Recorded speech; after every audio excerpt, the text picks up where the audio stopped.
Good day everyone. I am Jessa Ochigue and I am going to tackle about the American international system. So let's head first to the details. The United States of America is the world's third largest country in size and nearly the third largest in terms of population. The area is 3,794,083 square miles or 9,826,630 in square kilometers. Their form of government is constitution-based federal republic. The capital city is Washington, D.C. America's population is diverse and composed of more than 300 million people. Americans come in all colors, have all types of religions, and speak many languages from all over the world. The country is divided into six regions: the New England, the Mid Atlantic, the South, the Midwest, the Southwest, and the West. Let's now go through the timeline where, as you can see in these pictures, these are the people, the happenings, and the White House of the United States of America. So in here, the first permanent European settlement in North America, the St. Augustine or the Florida in the present day, was founded by the Spanish. North America is already inhabited by the several distinct groups of people who go into decline following the arrival of settlers on the year 1565. On the year 1607, Jamestown, Virginia, founded by English settlers who began growing tobacco. In 17th to 18th centuries, hundreds of thousands of Africans brought over and sold into slavery to work on cotton and tobacco plantations. On 1763, Britain gains control of territory up to the Mississippi River following victory over France in Seven Years' War. On the year 1774 to 1848, this is the period of War of Independence, wherein on the 4th of July, year 1776, the Declaration of Independence was endorsed by Congress. Colonies declare independence, and on the year 1879, George Washington was elected as the first President of the United States of America. Furthermore, on the year 1854 to 1898, this is the period of civil war. This time, the Republican candidate Abraham Lincoln was elected as the president. Also, 11 pro-slavery Southern states seceded from Union and formed Confederate States of America, triggering civil war with abolitionist Northern states. However, Lincoln issues emancipation proclamations declaring slaves in Confederate states to be free. In 1865, Confederates defeated slavery abolished under 13th Amendment, and Lincoln was assassinated. Next is the World War and the Great Depression.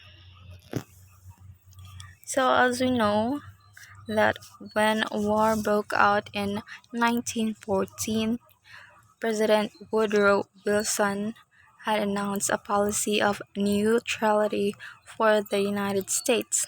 However, in 1917, the United States suddenly entered the war because they were pushed closer to war by another threatening German action.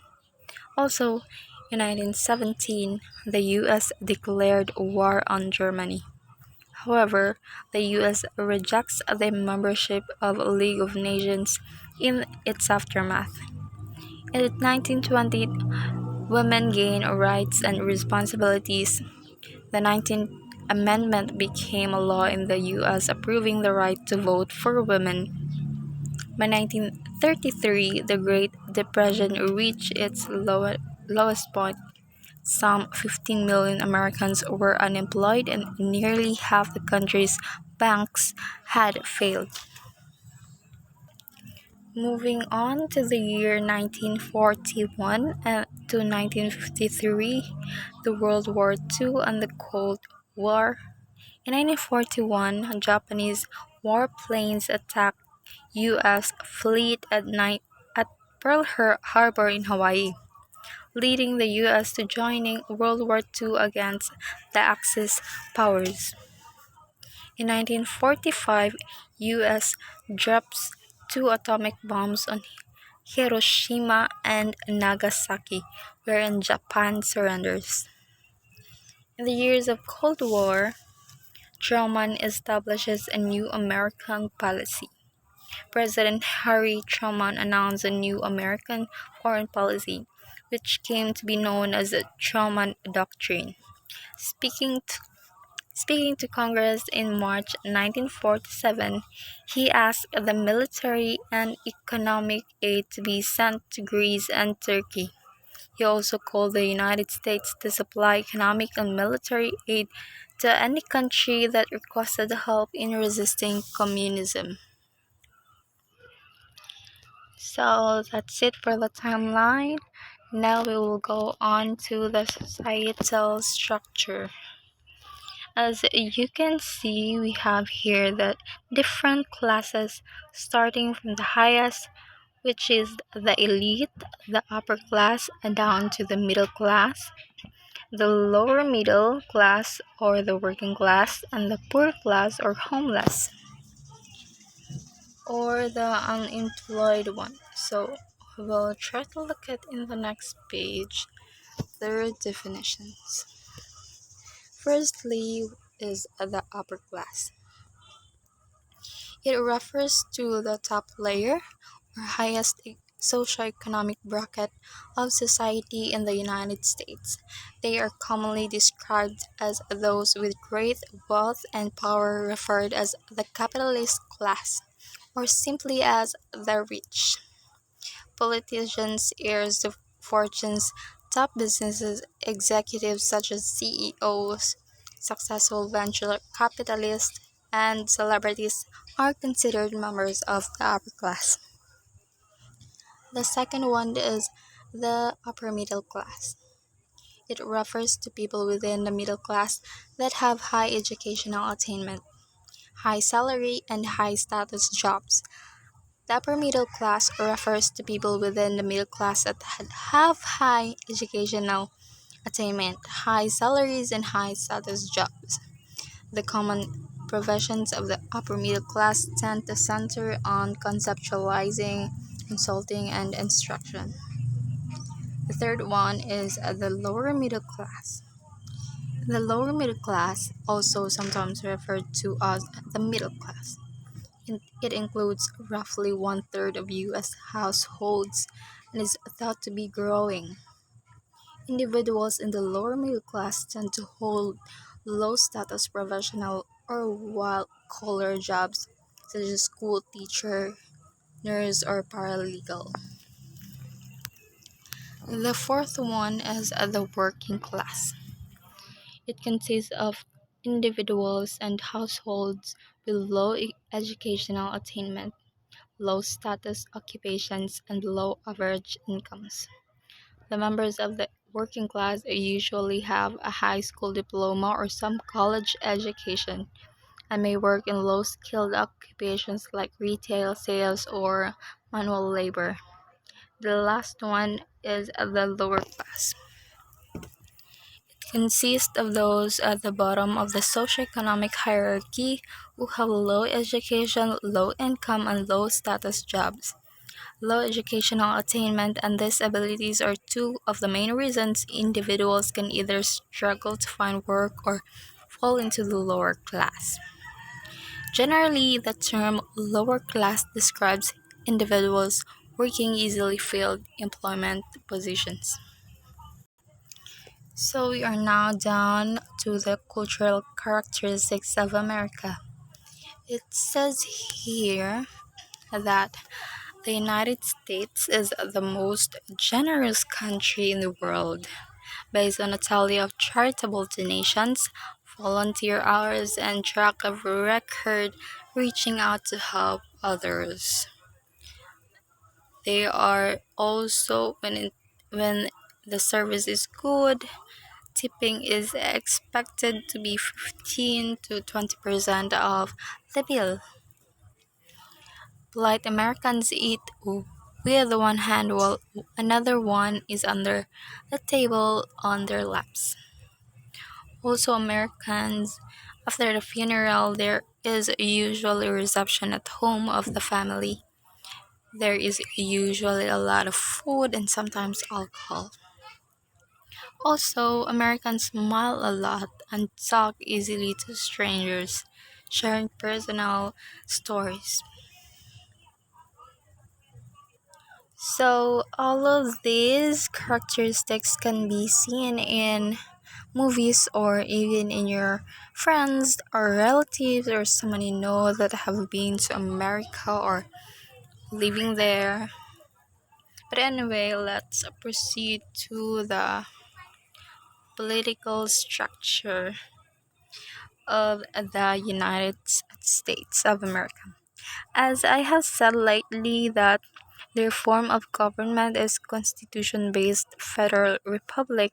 So we have here the executive, the legislative, and the judicial.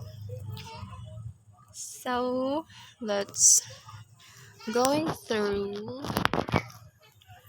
federal republic in which the president, Congress, and federal courts share powers reserved to the national government according to its constitution, which was created by the founding fathers in 1787. Federal government shares sovereignty with the state governments. So in the executive branch, it is headed by the president and is formally independent of both the legislature and the judiciary. The cabinet, vice president, and heads of executive departments are in here. It serves as a set of advisors to the president. The legislative In the legislative, Senate and the House of Representatives are in here. Also, the legislative's power is vested. The last one is the judicial branch. It is composed of the Supreme Courts, the lower federal courts, exercises judicial power. It interprets the United States Constitution and federal laws and regulations. It also resolves disputes between the executive and legislative branches. The federal government structure is codified in the Constitution. So now let's proceed to the social characteristics of the United States. So in America, you must be over the age of 21 and you must have an identification card with a photo to buy or drink alcohol. Asking, "How are you?" is simply a greeting and is not a question about your health. In America, time is money. Never be late to classes, employment interviews, appointments, parties, and etc. Americans do not hit their children but discipline them by taking things away. Also, if you are invited to an American party, do not bring your children, friends, or family members without asking first the permissions of the host. So I guess to everyone who are interested to go to the US, you must remember these characteristics. But anyway, let's go through the influence to neighbors. We have here the cultural and the economic influence. So let's start with the cultural influence. The USA cultural influence extends across the world. For example, over 2 billion people speak some English in the world today, with a majority speaking an Americanized version of the language. In the US, TV programs, films, video games, and music have a large domestic market of more than 300 million customers. In the economic influence, the US also provides the greatest amount of international aid, although its percentage contribution to the United Nations is relatively small, for about 0.2% of its GDP, or the gross domestic product.